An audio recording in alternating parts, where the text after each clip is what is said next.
Boa tarde a todos. Boa tarde a todos.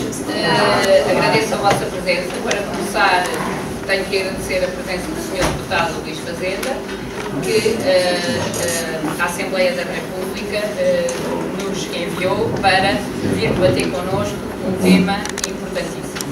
Antes de passarmos à apresentação do Sr. Deputado, do Luís Fazenda, queria também agradecer a presença do Sr. Presidente da Junta de Freguesia, Dr. Bruno Pereira, ali sentado, dos professores aqui presentes, o professor Mário Rui, a Ana Silva, o Joaquim Vaz e o Zé Augusto, professores desta escola, que se disponibilizaram para acompanhar as suas turmas para virem a este debate.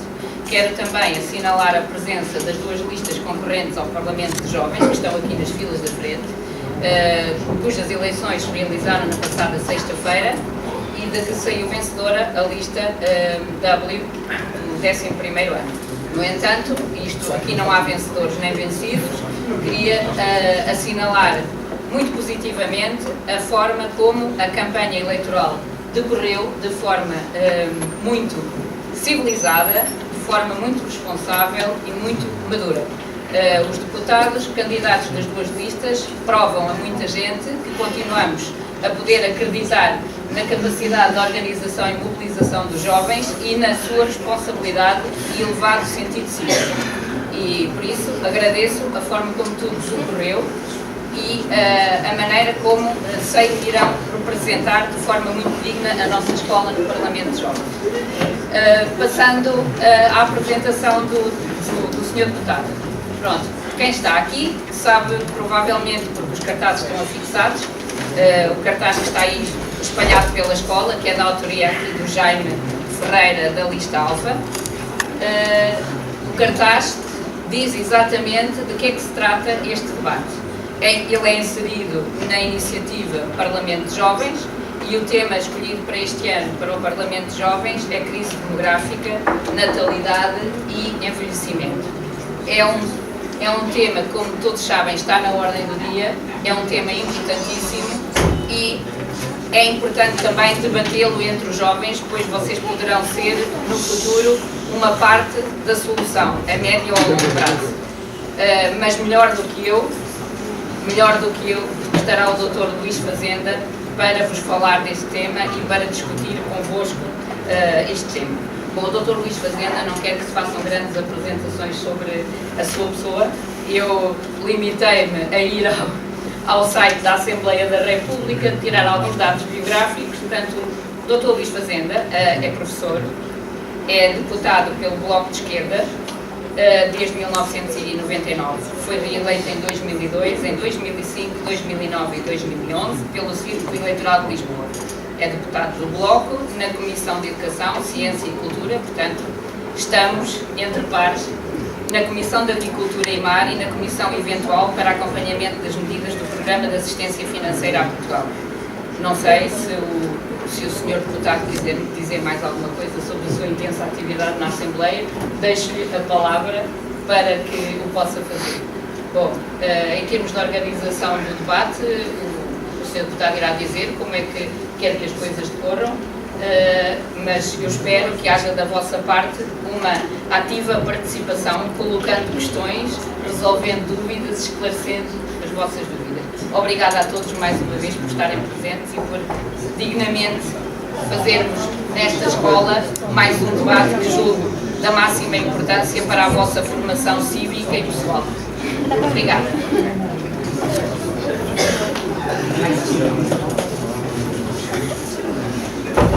Em primeiro lugar, eu queria agradecer esta oportunidade. É como exposto, já estou mais uma vez nesta escola e, sobretudo, pela importância do tema. Creio que podemos fazer uma boa conversa. Nós precisamos aqui de fazer uma boa conversa. Não tenciono fazer longas exposições, mas, sobretudo, ouvir as vossas perguntas, questões e intervenções. Vamos tentar debater um dos maiores problemas da sociedade portuguesa. Porque nós, em 1970, éramos o país daquilo que hoje é a União Europeia com maior natalidade e hoje somos o país mais envelhecido. Portanto, houve uma mudança completa de perfil em relação à população. É de população que vamos falar. Uma população em Portugal, no território português, no continente, nas 9 ilhas dos Açores, nas 2 ilhas habitadas da Madeira, que é uma população que está a encolher, que está a diminuir. E hoje somos um dos 6 países mais envelhecidos do mundo. Portanto, há aqui questões de fundo sobre a evolução da nossa sociedade, da nossa vida, das circunstâncias em que o país progride ou regride, anda para a frente ou anda para trás, que nós devemos conversar. Eu sou deputado do Bloco de Esquerda, necessariamente não me vão pedir da minha opinião, opiniões que são muito afastadas daquilo que é o meu ideário, daquilo que são as minhas convicções, mas tentarei não fazer aqui uma preleção partidarizada ou qualquer coisa que seja muito próxima do partido que eu represento. É suposto os deputados no Parlamento dos Jovens procurarem manter um certo distanciamento em relação às suas opiniões mais desenvolvidas, de maneira a poder facilitar um debate sobre opiniões muito diferentes nestas iniciativas.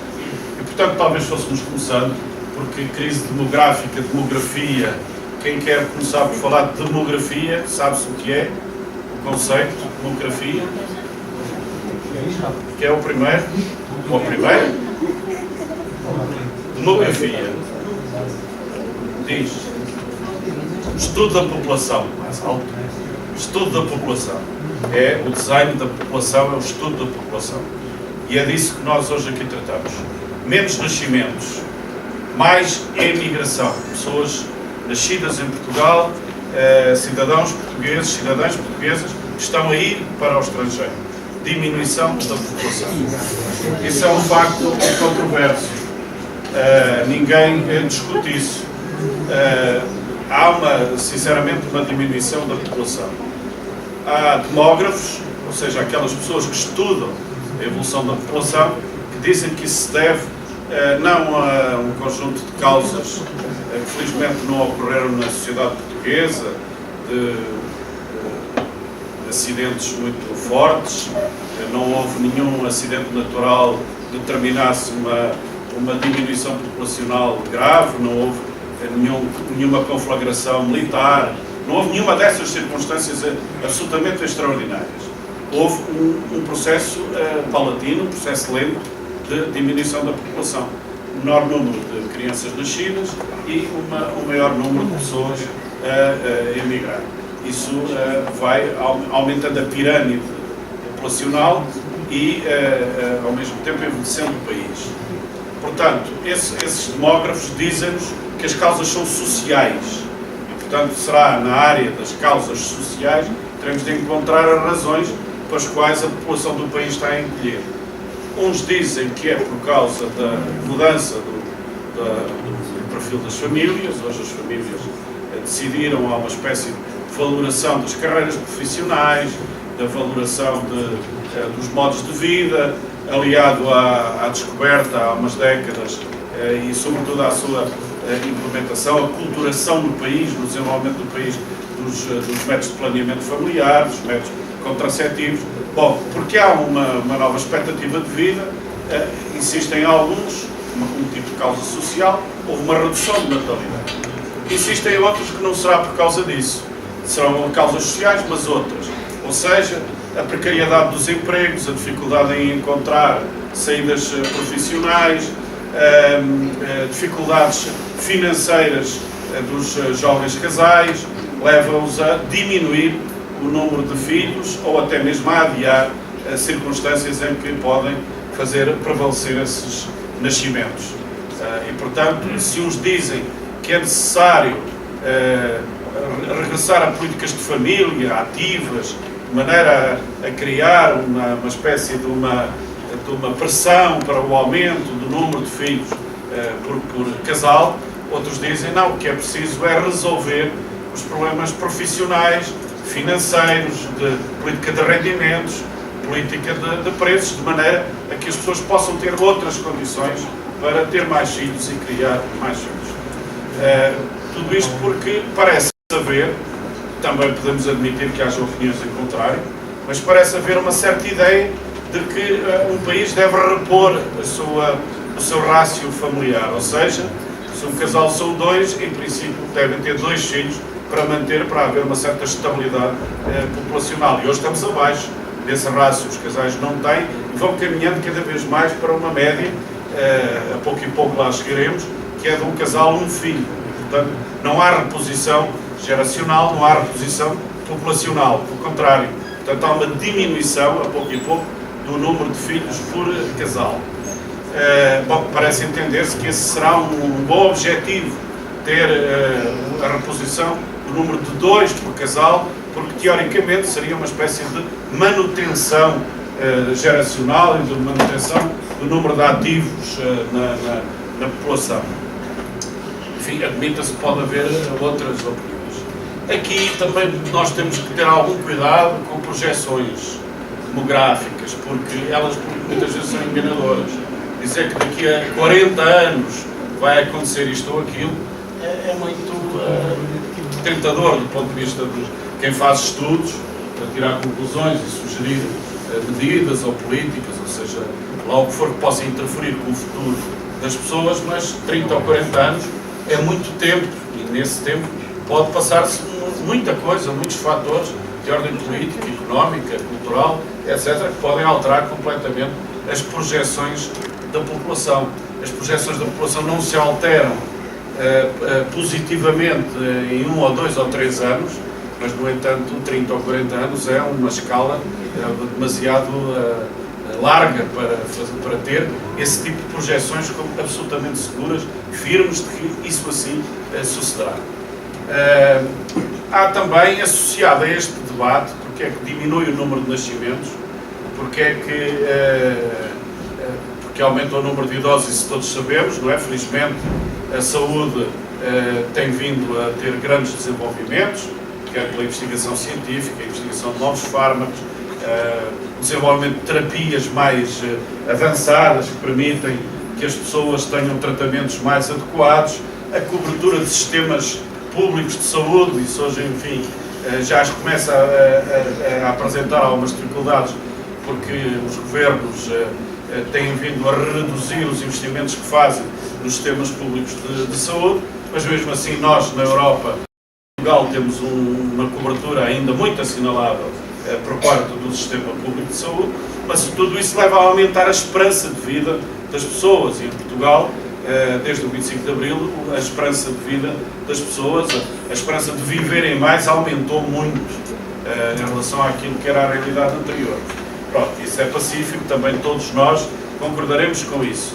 Mas nós tivemos, em relação ao outro fator que aqui já citei, a imigração, nós tivemos aqui variações importantes. Porquanto Portugal era um país, sempre foi, desde há muitos séculos, com uma fortíssima imigração para o Brasil, para a África, nos anos 60 do século passado, para a Europa Ocidental, para a França, para a Suíça, para a Alemanha, mais recentemente até para outros países europeus. Portugal sempre teve uma fortíssima tendência migratória, por exemplo, dos Açores para os Estados Unidos, da Madeira para a Venezuela ou para a África do Sul. Portugal sempre teve essas fortíssimas tendências migratórias, porque havia falta de pão em Portugal, havia falta de emprego e, tradicionalmente, o país não se desenvolveu o suficiente para que as pessoas cá nascidas pudessem ter aqui o trabalho, o pão, as condições de vida necessárias e, portanto, emigraram. Nos anos 80, 90, houve uma grande diminuição da imigração portuguesa, porque viveu-se bastante melhor em Portugal, havia quase pleno emprego, houve um certo desenvolvimento económico e isso permitiu diminuir bastante a imigração para outros países. Havia uma imigração sazonal, sobretudo no norte de Portugal, para a apanha disto ou para a apanha daquilo na agricultura, e pouco mais. Mantinha-se alguma imigração madeirense ou açoriana, mas ela não era muito forte. E, pelo contrário, o país nos anos 80, 90, sobretudo devido ao facto de ter tido uma espécie de um surto de obras de construção civil muito grande, importou muitos imigrantes com I, pessoas que vieram sobretudo de países africanos de expressão social portuguesa, mas também vieram do leste europeu e de outros lados, e portanto Portugal não só não teve muita imigração de portugueses que fossem para fora, como até acolheu muitos imigrantes que vieram de África, do leste europeu e de outros lados. que este Conselho conhece bem esse processo e essa situação, porque muitos cá se instalaram aqui no Conselho de Sintra. Agora, porquê é que há estes receios? Não será porque a nação vai acabar, ou seja lá o que for. O receio da diminuição da natalidade tem a ver com perda de dinamismo do país. É necessário repor as gerações mais jovens para que haja um certo dinamismo no país. Dinamismo económico, dinamismo cultural, dinamismo social.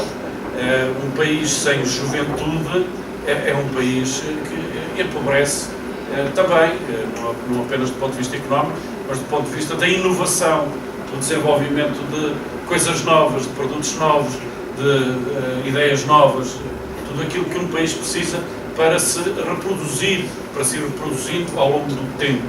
Mas não é só essa a razão do dinamismo, da capacidade económica de um país, é também da capacidade que temos, por exemplo, ao nível da segurança social, de os que estão mais novos e mais ativos do ponto de vista do trabalho, da sociedade, poderem contribuir, poderem pagar aquilo que são as situações dos mais idosos, que já estão aposentados, já estão reformados, já não estão a trabalhar, mas necessitam de ter as suas pensões, as suas reformas, os seus apoios para terem saúde, para terem uma vida digna, aquilo que se tem chamado o outono da vida. Portanto, a reprodução geracional, a existência de uma forte camada mais nova da sociedade portuguesa é importante também para que haja solidariedade entre gerações, solidariedade intergeracional, para que os mais novos continuem a contribuir para o bem-estar daqueles que são mais idosos e, por sua vez, já tinham contribuído no passado para aqueles que, quando eram jovens, para os que eram mais idosos. Portanto, há aqui uma necessidade de coesão social, de unidade social, que é importante e, para isso, é preciso repor as camadas mais jovens, repor os ativos geracionais na sociedade portuguesa. Diga-se passagem, e com isto vou terminando para começarmos a nossa conversa, diga-se passagem que a imigração que estamos a ter atualmente é uma imigração que nos penaliza muito. E porquê? Não apenas nesse aspecto que tem sido muito falado, e seguramente já ouviram, de que estão a emigrar pessoas com cursos superiores, pessoas preparadas do ponto de vista técnico e intelectual, que não encontram emprego na sociedade portuguesa, portanto vão para a Inglaterra, vão para aqui, vão para além, mas já com uma preparação, não são, grosso modo, aqueles imigrantes que nós tínhamos na década de 60 do século passado, que iam trabalhar para as obras, tinham uma educação muito reduzida, portanto não estavam preparados. Houve um investimento do país na preparação técnica, profissional, intelectual de muitos dos imigrantes que estão a demandar outros países que nos estão a abandonar. Provavelmente muitos deles já não voltarão ao país, porque entretanto se radicam noutras áreas, acabam por ganhar raízes noutros países e com outros povos e não regressam. Isso é uma história que nós portugueses conhecemos bem.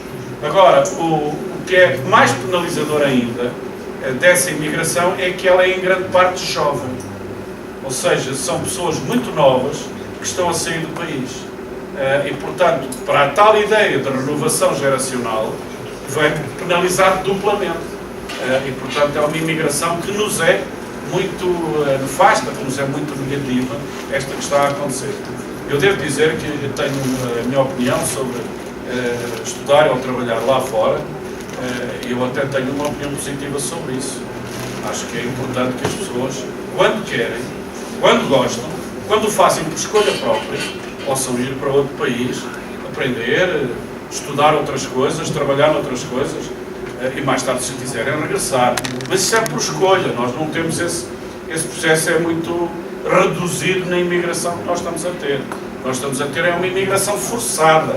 É imensa gente que vai lá para fora, porque aqui não encontra emprego, portanto, vai lançar, e leva a família, leva companheiro e companheira, acabam por ir, marido e mulher, etc. E vão as crianças. Nós, se formos ver os 200 mil que saíram nos últimos 2 anos de Portugal, há uma fortíssima preponderância de gente muito nova e também já de muitos milhares de crianças que foram com os pais também muito jovens. Portanto, é esta a realidade que temos. Estes são, creio eu, os principais fenómenos. Acho que podemos conversar um pouco sobre as suas causas, o que fazer para alterar estas circunstâncias, que tipo de políticas escolher. É um tema muito sensível. Aqui podemos chegar a debates muito agudos e muito fraturantes, com opiniões muito contraditórias, muito contrárias, ou até termos um debate quase de uniformidade de opiniões. Depende muito da vossa participação, das vossas ideias acerca disto. Acho que não é preciso cada um ou cada uma que quiser aqui intervir ter um largo discurso sobre isto. Estejam à vontade para pôr questões, para deixar as vossas observações. Vamos tentar generalizar este debate e estejam à vontade também para me criticar naquilo que entenderem, para suscitar outros pontos de vista. Quem é que quer ir começando? Basta um simples braço no ar. Tem que ser algo.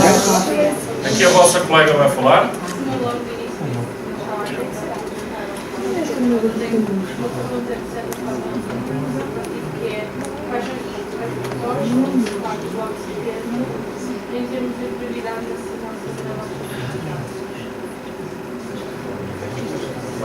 Esta vou deixar um bocadinho mais para diante. Outras que não sejam dirigidas ao Bloco de Esquerda, para irmos abrindo.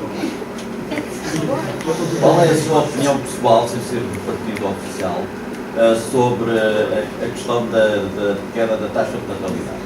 Está à volta de 1,2 no casal, salvo erro, os últimos números que saíram, é muito baixa, de facto está muito longe dos 2, que seria, ou 2,1, que seria o ideal, por acaso é exatamente o contrário, 1,2 e 2%. Qual é, apresentou aí dois tipos de razões.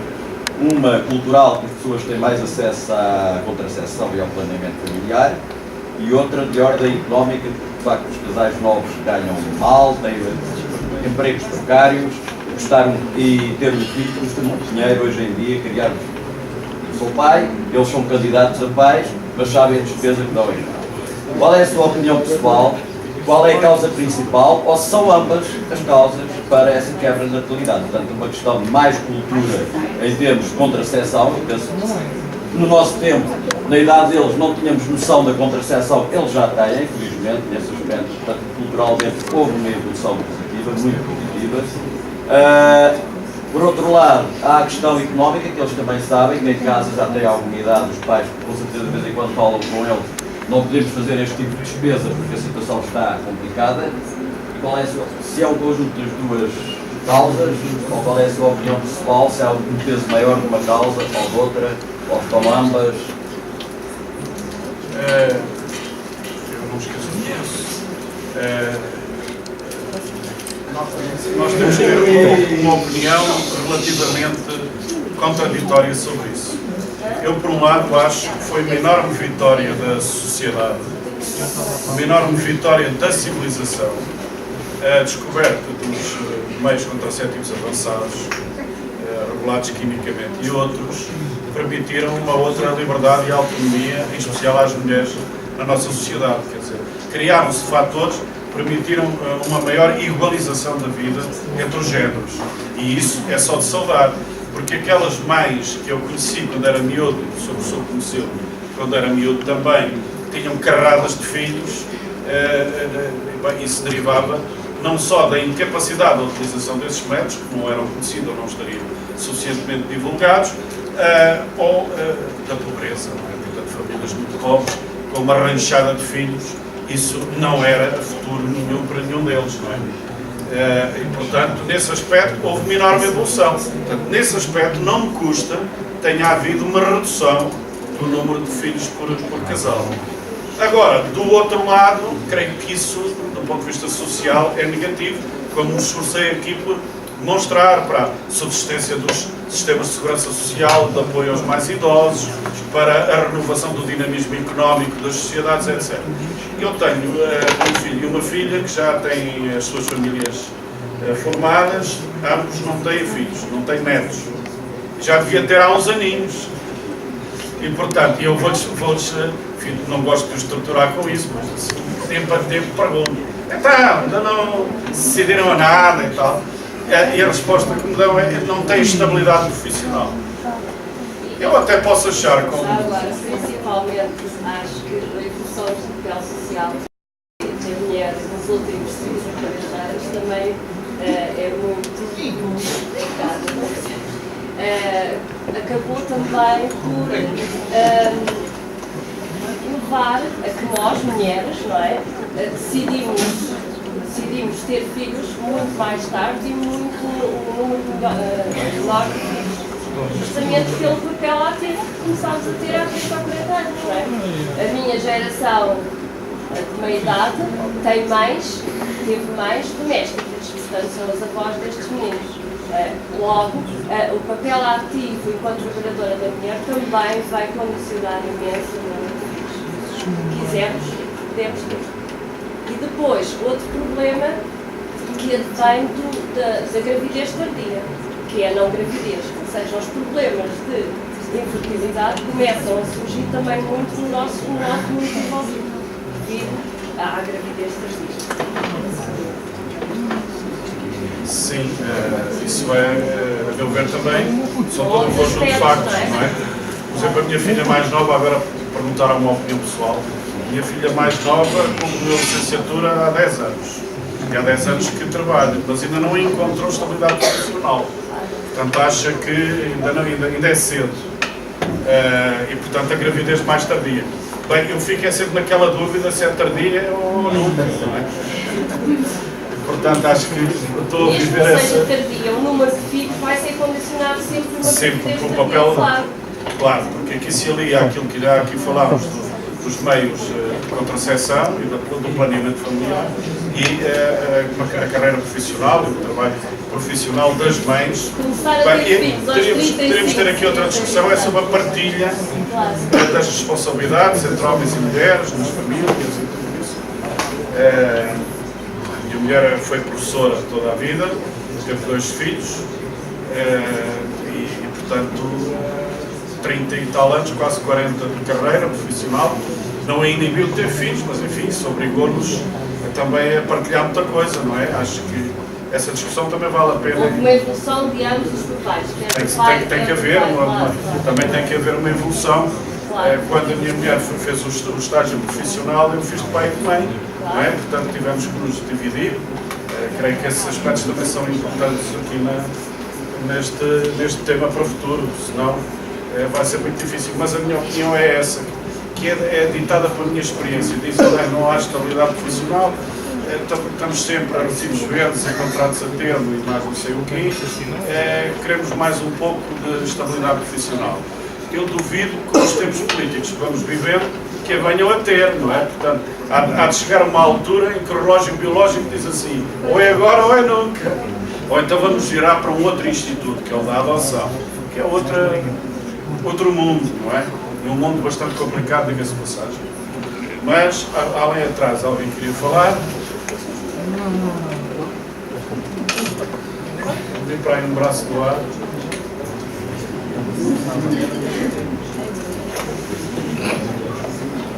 Então, a lista... Já agora, nas políticas familiares de incentivo, o Governo quis implementar uma delas, ou pelo menos falam em incentivar políticas familiares de incentivos à natalidade, mas depois aumenta o horário de trabalho para 40 horas. Como é que isso é compatível uma coisa com outra? Não sendo membro do Governo, mas deputado da oposição, mas de qualquer forma gostava que se entende qual é a sua posição entre, portanto, mais tempo disponível da família e ter filhos. Como é que vamos compatibilizar isto? Aumentamos o horário... Minha opinião é necessariamente negativa sobre isso. O aumento do horário de trabalho, mas a medida mais emblemática que os sucessivos governos tinham para o incentivo familiar era o chamado abono de família. Quem fizeram o abono de família cortaram-no brutalmente, não é? Eles praticamente, só mesmo famílias muito, muito pobres é que recebem qualquer coisa de abono de família. Portanto, toda a classe média, digamos assim, ficou privada do abono de família. Do ponto de vista fiscal não tem havido apoios, quer dizer, no pagamento do IRS praticamente, ao diminuírem os montantes das deduções por saúde, por isto, por aquilo, também limitaram extraordinariamente as políticas familiares. Portanto, do ponto de vista das políticas dos governos, eles têm sido contra o incentivo à natalidade. Veja-se um dos partidos da coligação governamental, vou nomear, até tinha uma proposta que era em relação a todas as medidas que fossem tomadas pelo governo, haver uma espécie de visto familiar. Portanto, eles vieram com isso, falaram disso na campanha eleitoral. Nós vamos fazer passar pelo visto familiar todas as medidas que o governo tomar. Ora, não passaram por chamado visto familiar nenhuma medida. E todas elas, em geral, são contra o que é que se pretende sobre família. Não é? Já não vou entrar em questões mais particulares sobre penalização de certo tipo de famílias em relação a outras, etc. Mas aí há claramente uma penalização de tudo aquilo que possa ajudar. A lei das rendas não veio beneficiar, as questões do crédito à habitação não vieram beneficiar qualquer estabilidade familiar. Portanto, a precariedade do emprego, sobretudo, como citei há pouco, parece ser a causa ainda maior, não é? Porque muitos dos jovens casais hesitam. Bem, tenho agora um emprego, daqui a 3 meses não sei se tenho, vou agora vamos agora meter a ter filhos e depois como é que fazemos e tal. Portanto, umas coisas agora já não vêm porque Deus quis, não é? Agora é de uma outra forma, é pensado, é planeado, é eventualmente decidido. E, portanto, é claro que nessa decisão conta muito o cálculo de vida, não é? Esse cálculo de vida, há pouco citei o meu próprio caso pessoal, nesse cálculo de vida entram muitas dessas considerações. Mas eu não sei se estão todos de acordo que o país precisa de mais gente. Não sei se estão todos de acordo que acham que deve haver mais crianças a nascer em Portugal. Não sei se estão todos de acordo que precisamos de ajudar os mais idosos. Não sei se estão todos de acordo que o país precisa de se desenvolver para que não imigre tanta gente. Não sei se estão todos de acordo que até devemos cá receber imigração que venha de outros países. Não sei se estamos todos de acordo acerca disso. O facto de os jovens também terem perdido muito em termos de independência e autonomia que conquistaram ao longo dos anos. Hoje em dia está-se a verificar o regresso dos casais jovens ao seio da família, porque não têm capacidade para sobreviver sozinhos, para pagar as suas casas e, em muitos casos, os idosos, os pais e os avós é que estão a sustentar os filhos e os netos, porque não há capacidade por parte dos jovens. Vêm com muita dificuldade sentido para as suas vidas. Tiraram cursos, estudaram, têm formação e não têm empregos compatíveis para poderem ter a sua autonomia e a sua independência. Portanto, de certeza que vocês têm alguma coisa a dizer sobre isso. Vocês também estão a estudar e a fazer o vosso percurso de vida. Também devem ter algumas questões a levantar sobre isto. Tudo inteiramente verdade. Mas vocês não querem ficar deprimidos. Não, já estamos não. Mas é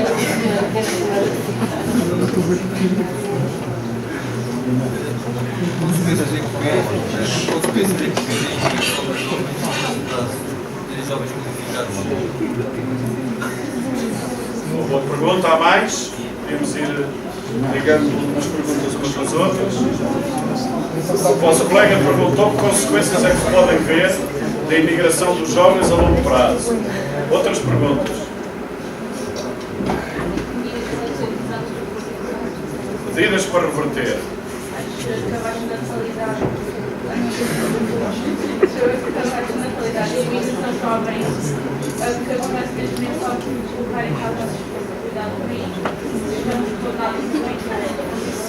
Sustentabilidade. Se estamos condenados a ser um país de velhos.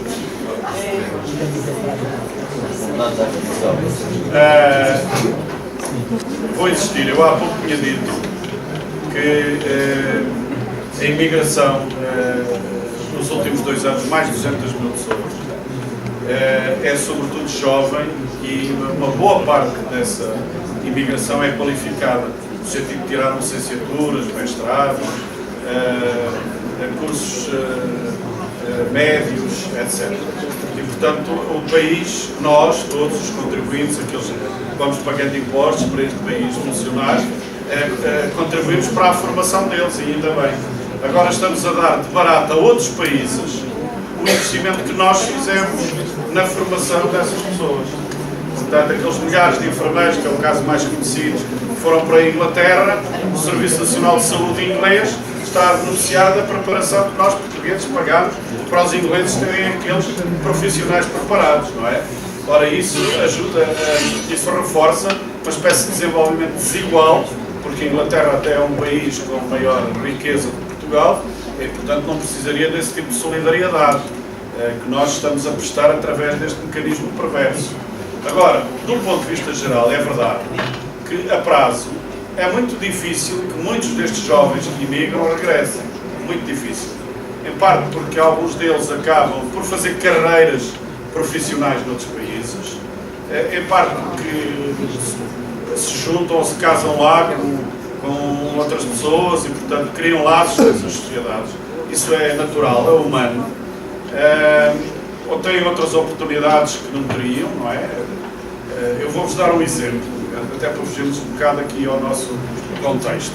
Quando foi da independência de Timor-Leste, havia uma grande expectativa em Timor-Leste de que milhares de timorenses que estavam em Portugal ou até na Austrália, na chamada diáspora, que pudessem regressar ao seu país e traziam já cursos superiores, capacidade, uma grande capacidade para construir um país novo, Timor, etc., livre da ditadura indonésia, da ocupação indonésia. Isso, tirando pequenas exceções, não se verificou. Porquê é que não se verificou? Não se verificou porque esses milhares de pessoas que estavam fora tinham, entretanto, não apenas tirado essas qualificações, mas tinham também os seus salários, tinham a sua vida organizada e não era por amor à pátria original que iam voltar para salários muitíssimo mais baixos, para situações de vida muitíssimo piores e, portanto, entenderam não o fazer. Se nós formos ver a maior parte dos portugueses da minha geração que desertaram à guerra colonial, que foram para a Europa, que foram para vários países, também eram universitários, como nós, uma grande parte deles não regressou, ou pelo menos não regressou, antes de conseguir as suas apresentações nos países onde estavam. Porquê? Porque em Portugal ganhavam muitíssimo pior e, portanto, ficaram nesses países, ficaram na França, na Suécia, na Bélgica, na Alemanha, etc., não é? Portanto, isso é a lei da vida, é absolutamente natural, tirando alguns casos extraordinários por razões variadas, afetivas, emocionais, enfim, que entretanto recebeu cá uma herança que não estava a contar com ela, mas em geral os jovens que procuram outros países com um determinado tipo de qualificações, a tendência é não regressar. Portanto, a tendência principal será não regressar. Devemos sempre observar isto com um certo relativismo, mas há uma tendência. Essa tendência é assim. E, portanto, o que nós temos que fazer é interromper a tendência. Não é andar a procurar que essas pessoas regressem. Elas regressarão ou não, isso vai depender de inúmeros fatores. Mas, em geral, não regressam e, portanto, isso empobrece o país. O que é que nós temos de fazer para alterar essa circunstância? Eu, há pouco, refugiei-me em palavras daquilo que tem vindo a ser as conclusões dos demógrafos. Ou seja, apontam eles, a maior parte deles, que a estabilidade profissional, o fim da precariedade dos empregos e condições do ponto de vista dos impostos para o crédito à habitação e para outro tipo de apoios económicos é absolutamente essencial. Portanto, a maior parte dos demógrafos apontam o dedo a questões económicas. Haverá outros, porventura, com uma motivação ideológica diferente, falam muito dos valores, da família, disto, daquilo, coisas que eu prezo absolutamente, mas é de uma outra ideia. A ideia de que, do ponto de vista ideológico e até religioso, se consegue que as pessoas, independentemente da sua situação social, portanto, se dediquem a essa vocação da plurinatalidade, e, portanto, de criar muitos filhos, de voltar às famílias antigas com muitos filhos, etc. Parece estar um pouco contra a dinâmica da história, parece estar um pouco contra aquilo que são as realidades económicas e uma expectativa absolutamente saudável que os casais têm, os jovens casais têm, de terem uma vida melhor. E, portanto, isso tem que ser percebido e absolutamente respeitado. Agora, as medidas que fazem mais consenso estão nessa área. Portanto, garantias acerca de emprego certo, emprego com o mínimo de direitos, condições económicas associadas ao crédito à habitação, à aquisição de casas, e enfim, à escolaridade.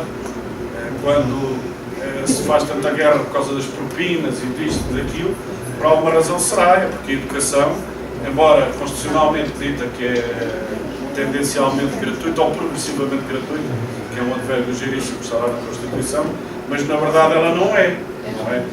Ela custa muito às famílias para garantir que terem os filhos na escola desde os primeiros ciclos de ensino. Custa muito. Portanto, tudo isso são cálculos que as pessoas fazem hoje em dia e que limitam essa vontade de fazer proliferar as famílias. E, portanto, sim, há um prejuízo para um país, um prejuízo económico elevado, há um prejuízo social que é óbvio, e as medidas também têm que estar no domínio da economia e do social, e isso o Presidente da República, Cavaco Silva, fez há uns tempos uma conferência acerca da natalidade, da diminuição da natalidade no país, e mesmo até setores que eu posso considerar muito afastados do meu prisma de análise, mais ou menos coincidiram nas soluções, porque elas não são tão imaginativas que não sejam de causas sociais que precisam de ser alteradas e melhoradas para que as pessoas se sintam à vontade para ter essa garantia de confiança. Sim, eu posso ter um filho, posso ter 2 filhos, não vou ter problemas, porque mais ou menos tenho uma vida estabilizada e, portanto, nós nesse sentido podemos dedicar-nos à maternidade, à paternidade, porque na realidade a minha família tem algum amparo, tem algumas condições de existência, nós não vamos passar por aflições, não é? Portanto, é esta um pouco o pensamento em geral dos jovens casais. Mas vocês devem conhecê-los melhor do que eu. Pelas idades que têm, podem dizer, enfim, sem vergonha nenhuma, não é preciso nada de especial, saber aqui se por acaso gostavam de ter muitos filhos, poucos filhos. Estão com a...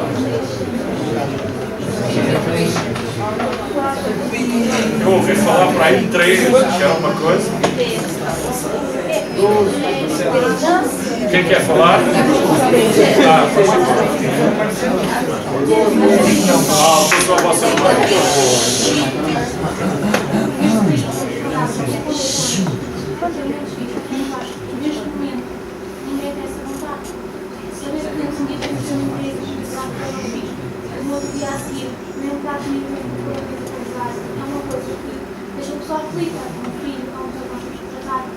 Neste país não são as condições para ter muitos filhos.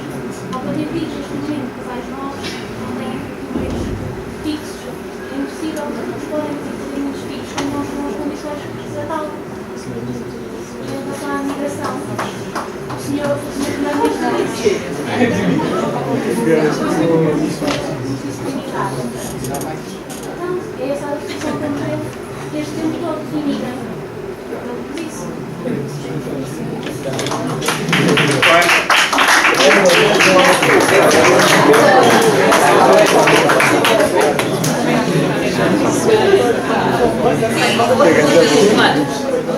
Estou a ver aqui que gostam mais da nossa colega que do nosso. Mas...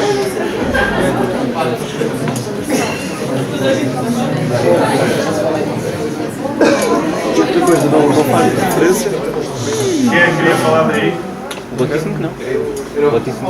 Tá bom.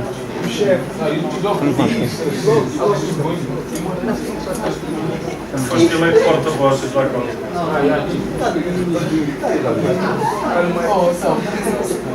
Ainda estás no país onde há liberdade.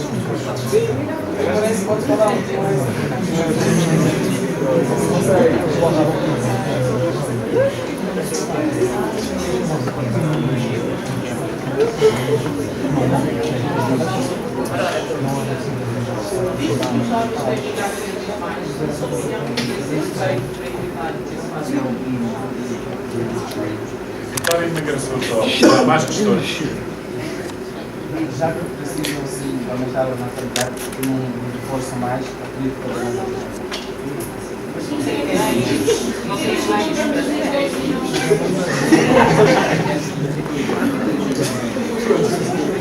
Mais?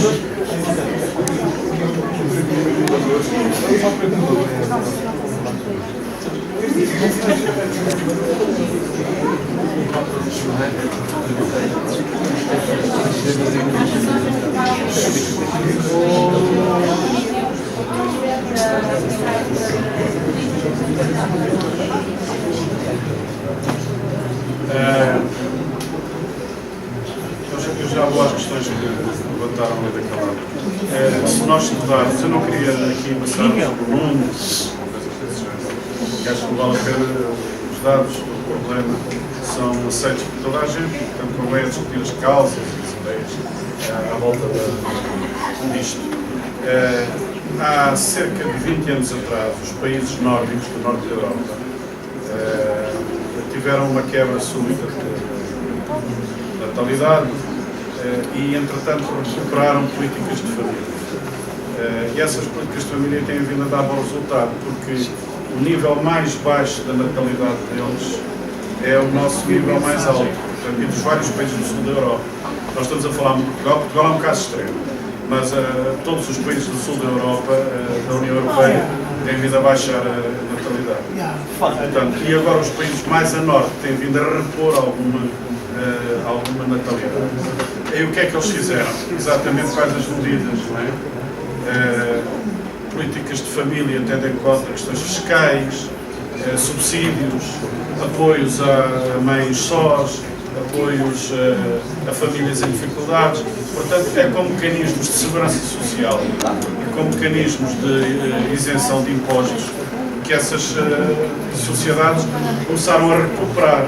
Aquilo que a vossa colega dizia de um prato de comida no dia seguinte é absolutamente certo, pode ser entendido de um modo literal. Mas é verdade, porque quando havia o abono família, mais ou menos generalizado, parecia que não, mas aquilo dava jeito a muita gente. Diga? Há outros que se aproveitaram. Aí não pode haver muito aproveitamento, porque as crianças, o número é exato, não é? Portanto, se tem 2 filhos, tem 2 filhos, se tem 4, tem 4. E, portanto, o abono tendia a favorecer as famílias que tinham um maior número de filhos. A França e outros países europeus na influência da Segunda Guerra Mundial. O que é que a França fez? Vocês já deram isso a história de certeza. O que é que a França, por exemplo, a França fez após a Segunda Guerra Mundial para aumentar a natalidade?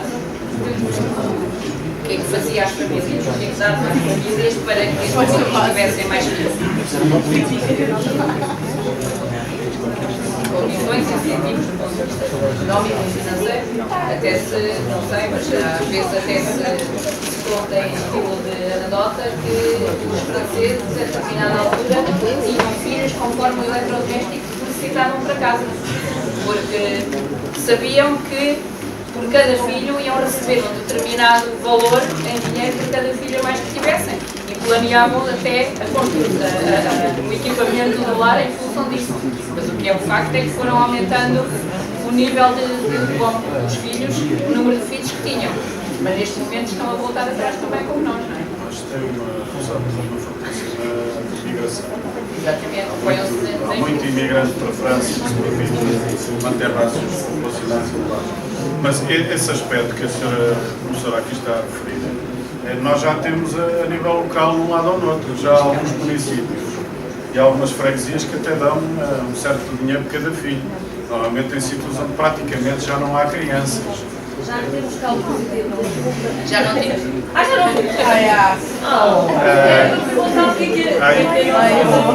Há aí um conceito que eu agora não posso precisar, mas vi há 2 semanas para aí. Estão a dar 300 euros por cada nascituro, por cada nova criança. Não é? Doutor, mas também há medidas absolutamente ridículas, que eu acho que são ridículas. Como, por exemplo, alguns municípios dizerem que baixam o preço da água em caso de famílias numerosas. Isso verificou-se o que havia água mais barata para as famílias numerosas. Ora, as famílias numerosas eram todas provenientes dos condomínios privados onde se vive muito bem. Porque quem tivesse muitos filhos e não vivesse num condomínio privado não tinha como os alimentar, não valia a pena tirar água mais barata.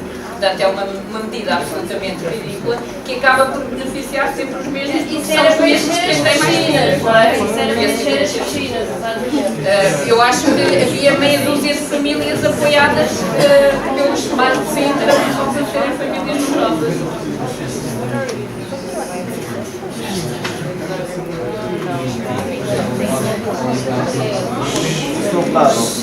Olhem, já está a falar, vocês não ouvem.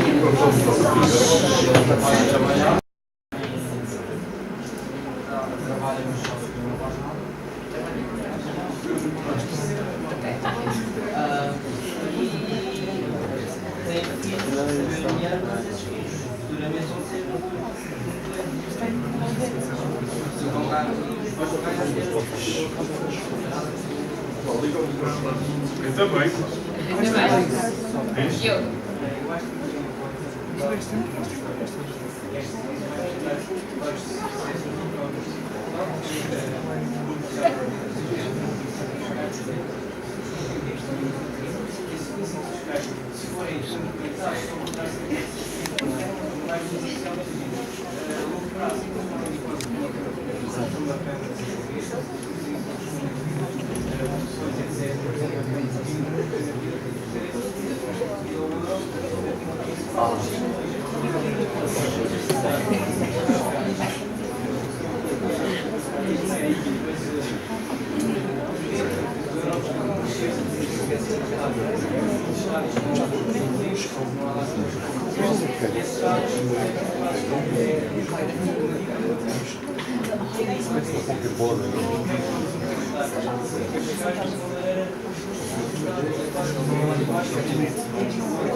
Aqui o nosso colega falou de um caso, obviamente, bastantes mais, mas falou de um caso que é o seguinte, que ele julga perceber, ele disse, de que o pai recebeu um subsídio qualquer, a mãe está em casa, não trabalha fora de casa, e os filhos, já vaticinou que os filhos vão ser delinquentes.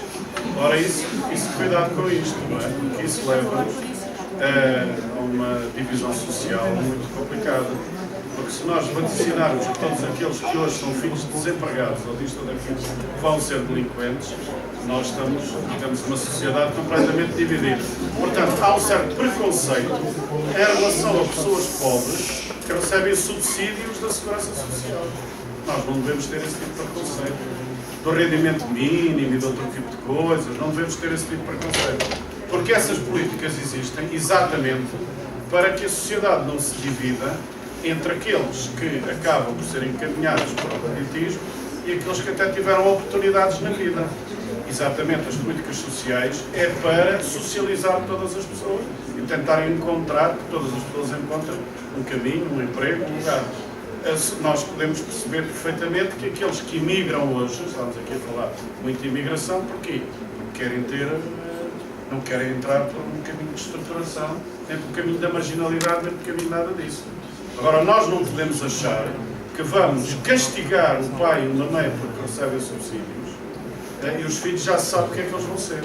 Se nós tivermos esse tipo de preconceito social, bem, nós não faremos nada nunca pela justiça social nem pela sociedade. Não podemos ter esse tipo de preconceito, teremos é de apoiar essas famílias. Aliás, esse preconceito Agora, pode levar ao problema da miséria escondida que existe imenso, na classe imenso. média.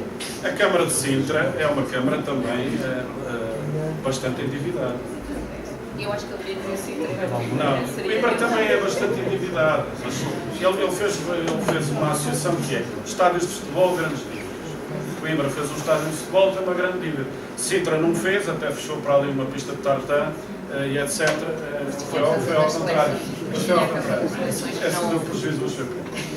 Mas, portanto, o Sintra não é por não ter feito nenhum estádio de futebol, é que não tem uma dívida bastante elevada. Em geral, as câmaras estão bastante endividadas e o ciclo financeiro do país não é o melhor. Mas isso significa, ao contrário de fechar o país, resolver os problemas e desenvolver o país. Porque se nós usarmos o argumento financeiro para cortar tudo, cortámos o abono família, cortámos todo o tipo de incentivos. Sim, são mais umas centenas, são mais umas centenas de cientistas que vão para fora do país. Não é? Pronto, se nós utilizarmos esse argumento financeiro, agora não há dinheiro, vamos cortando tudo, nunca teremos dinheiro. Muito pelo contrário. Não há desenvolvimento, não há economia, não há produção, não há emprego, não há nada, não é? Portanto, a lógica é acabarmos. Bom, isso é o que diz o atual Primeiro-Ministro, precisamos de empobrecer o país. Depois de empobrecermos o país, já não há nada para ninguém, não é? Por isso é que as pessoas vão debandando daqui. Nós estamos super endividados. Além dessa crise demográfica, nós temos uma crise de valores que vai gerar e encontrar a crise demográfica. E temos uma crise financeira massiva. Portanto, neste momento, o governo do apoio financeiro vai acabar em maio deste ano e que mesmo assim não mostra previsões de coisas melhores. Por isso nós não podemos dar nenhum apoio. E se as próprias pessoas que estão em Portugal não veem um futuro melhor, essa visão não lhes é dada. Ninguém, todos os dias que basta ligarmos a televisão, vemos como é que as coisas estão e não há uma previsão de melhoria para depois da ajuda financeira. E como é que nós vamos dar apoio a essas pessoas que precisam?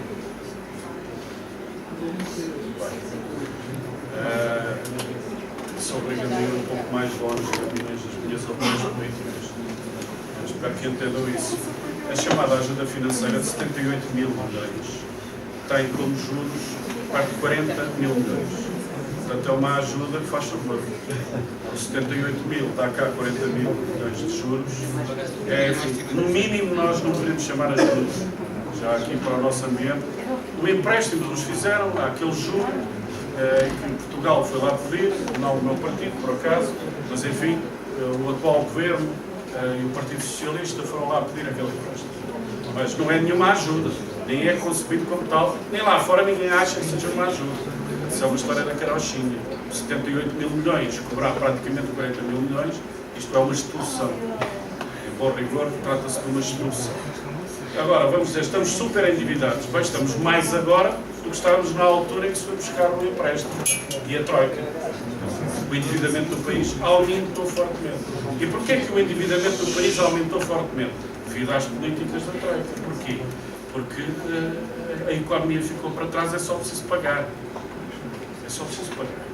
Pagar as tranches dos empréstimos, da dívida, baixar o déficit, diminuir o investimento, o país não produz. O país não produz, a dívida aumenta. Era suposto que a dívida tivesse diminuído ao fim de 2 anos e meio e a nossa dívida aumentou imenso. E vai aumentar ainda mais. Não é? Porque as notícias de há 2 dias dão conta de uma mudança dos critérios estatísticos da União Europeia e assim só, em 5 minutos, aumentámos 10% do produto na dívida. 10% do produto, que é uma coisa absolutamente astronómica. Da dívida no produto. Da dívida no produto. É uma coisa astronómica. Não é? Portanto, ou bem que nós olhamos para isso de outra maneira, e com o espírito aberto, o espírito aberto é dizer assim, bem, nós vamos ter que renegociar esta dívida que foi imposta ao país, do qual há responsabilidades internas, que diminuem, nomeadamente aqueles que sempre foram governos em Portugal, lá todos metidos nas responsabilidades disso, quer o atual governo, quer o anterior, todos têm as suas responsabilidades repartidas disso, não poderão fugir. Agora, vamos lá encontrar aqui capacidade de investimento para haver economia. E ao haver capacidade de investimento há produção, e ao haver produção há emprego, e ao haver emprego há salários, e ao haver salários há impostos. E ao recolher esses impostos o Estado consegue ter dinheiro para políticas de desenvolvimento e para políticas sociais. Se não houver economia, é que não há nada. Portanto, nós estamos no 3º ano consecutivo de recessão, ou seja, crescimento negativo, e nós recuamos 12 anos na riqueza do país. Em 2 anos perdemos 12, voltámos 12 anos para trás. E se isto prosseguir assim, nós vamos voltar ainda muito mais para trás. E qual é a lógica desta construção? A lógica desta construção é que não vai haver dinheiro para nada. Bem, quando eu era miúdo era o que me dizia. Bem, não pode haver, não havia praticamente segurança social, porque o país não comportava. Não havia nada, porque o país não comportava. Ora, o 25 de Abril foi precisamente desafiar essa lógica, de criar as condições para que os mais pobres tenham acesso aos serviços públicos, à educação, à saúde, a tudo, para que pudesse haver no país salários mais elevados, para que pudesse haver no país outras condições de dinamismo, de economia, de inserção no mundo, não é? E, portanto, foi para isso que foi feito o 25 de Abril. Se nós agora queremos, do ponto de vista financeiro, recuar a um país que vai ficar muitos furos atrás de qualquer região de Espanha, bem, então nós fechamos as portas do país. Eu não duvido que haja quem queira fazê-lo cá em Portugal, porque acha que bastam os seus rendimentos estão lá fora, genericamente, e não pagam, não é? Vocês sabem que as 12 empresas mais cotadas em Portugal não pagam praticamente impostos em Portugal, pagam na Holanda, não é? Mas, no entanto, qualquer dos seus professores que está aqui sabe bem quanto é que desconta ao fim do mês para IRS e por aí afora, não é? Portanto, é preciso combater essas desigualdades. Agora, quem está em cima, pouco se importa, não é? Porque os seus rendimentos estão garantidos, a sua vida, o seu domínio também está absolutamente garantido. Portanto, o que eu vos exorto, independentemente da opinião que tenham sobre as coisas, que é sempre a vossa e é sempre crítica, é sempre bem-vinda, é que se raciocinam um pouco fora dos esquemas que nos dão. Não é? Porque os esquemas que nos estão a dar, vai sempre tudo para pior. Vocês querem ser um país onde vai sempre tudo para pior? Vocês querem estar condenados, perguntava aqui a vossa colega, se estamos condenados a ser um país de velhos. Quer dizer, se não houver uma inversão dessas tendências, estamos condenados a ser um país de velhos. Evidentemente, estamos a ser condenados. Porque está à nossa frente, está a aumentar o número de idosos. Porquê? Porque há baixa de natalidade. Fundamentalmente porque há uma baixa de natalidade. Para além do aumento das pessoas morrem cedo, não chegamos a ver. Olha, agora só para mudar um pouco, mas dentro do tema, no outro dia ouvi um indivíduo a ser entrevistado na televisão. Já não me lembro o nome, mas era um indivíduo bastante conhecido, embora ligado muito à direita, e ele dizia que uma das causas da queda da natalidade era a liberalização da lei do aborto. Acha que isto tem algum sentido ou é um disparate completo? É uma pergunta e meio provocação, mas enfim, isso com convicção. E eu fiquei baralhado, porque eu não tinha ideias precisas sobre o assunto. Todos os dados demonstram que desde a despenalização do aborto terão baixado o número de abortos. E não ao contrário. O que se conseguiu foi, para quase a totalidade das situações, não haja aborto clandestino. E que as mulheres usem os serviços de saúde para terem esse ato clínico feito em condições de segurança, com todas as garantias para a integridade física das gestantes.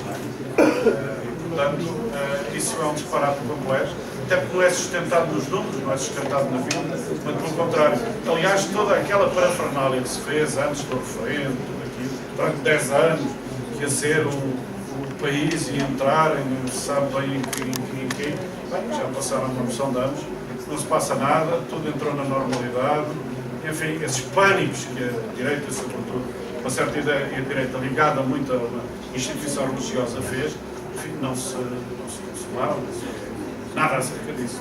E o que é que os jovens pensam sobre esse assunto?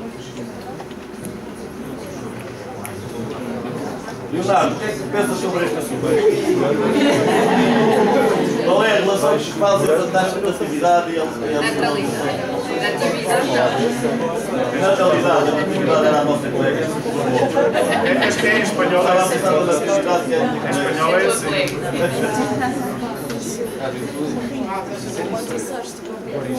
O que é que tu achas, Leonardo?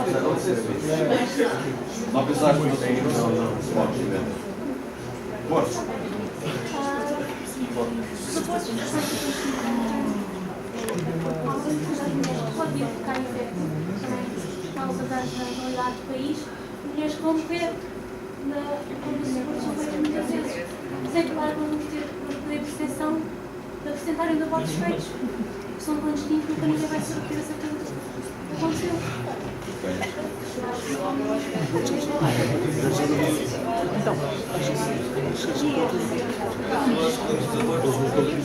Os fones, não é? As pessoas deixaram de utilizar o aborto como recurso e começaram a utilizar como uma opção contínua e como um método contraceptivo. As pessoas começaram a utilizar o aborto como um método contraceptivo. É bem isso. Todos os relatórios oficiais não dizem isso. Então, aquele jovem está de acordo com Alguém pode dizer isso, não é? A opinião é livre em Portugal. Mas os relatórios oficiais não dizem isso. Muito pelo contrário. Até determinadas circunstâncias, como a disse, diminuiu o número daquilo que se pensava que era o número de abortos clandestinos em relação àqueles que são realizados. Agora, do ponto de vista legal,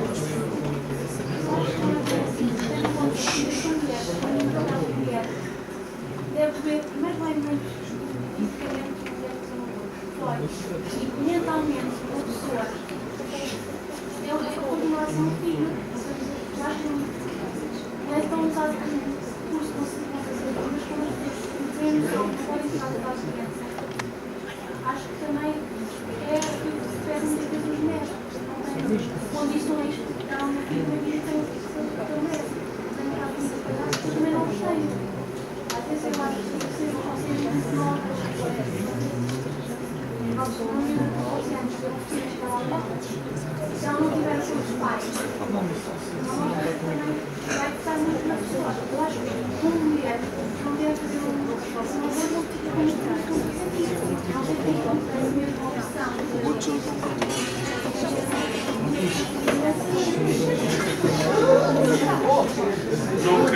Nunca ninguém defendeu o aborto, ninguém. O método contraceptivo pode ocasionalmente ocorrer, mas nunca ninguém defendeu isso.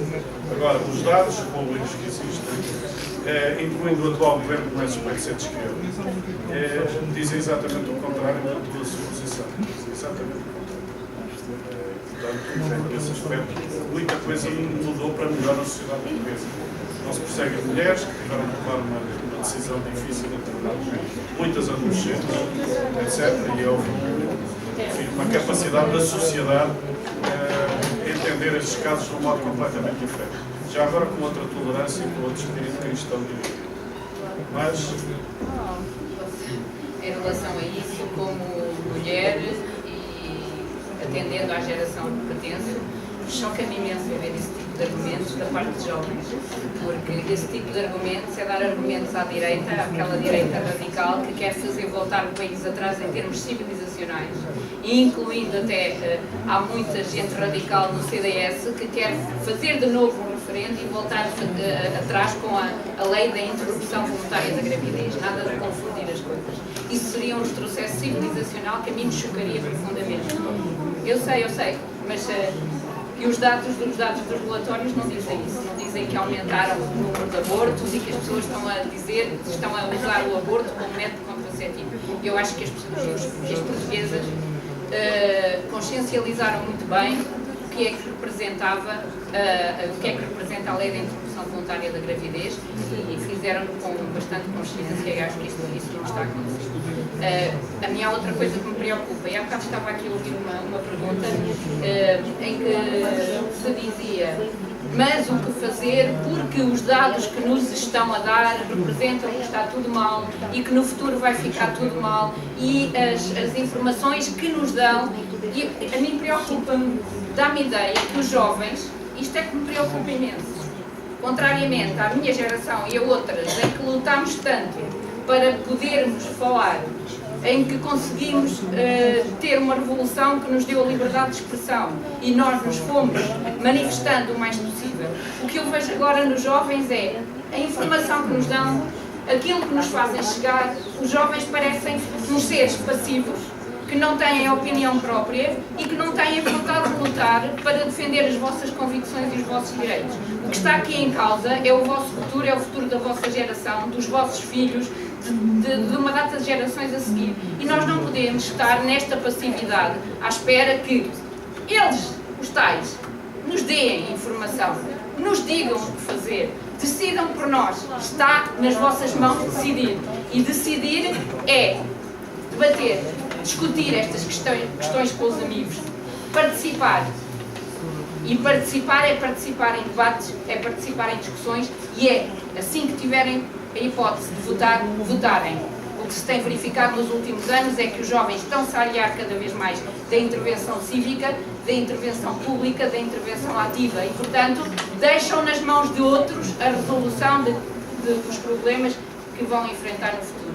E isso é que me parece chocante.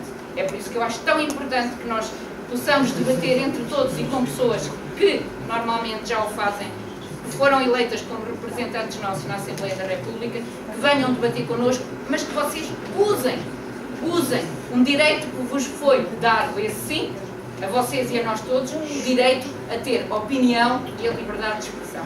Não fiquem à espera que alguém vos dê ideias. Vocês são seres autónomos e pensantes e têm direito à vossa opinião e têm que exercer.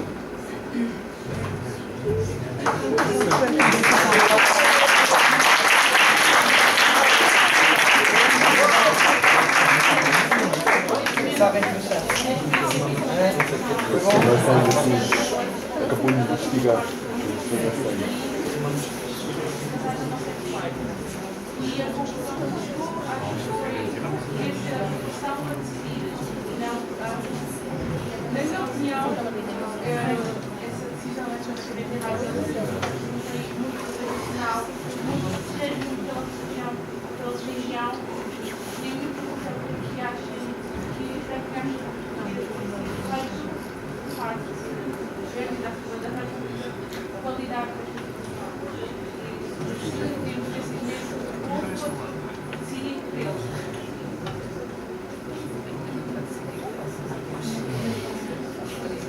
Estamos mesmo na ponta final, se houver outras.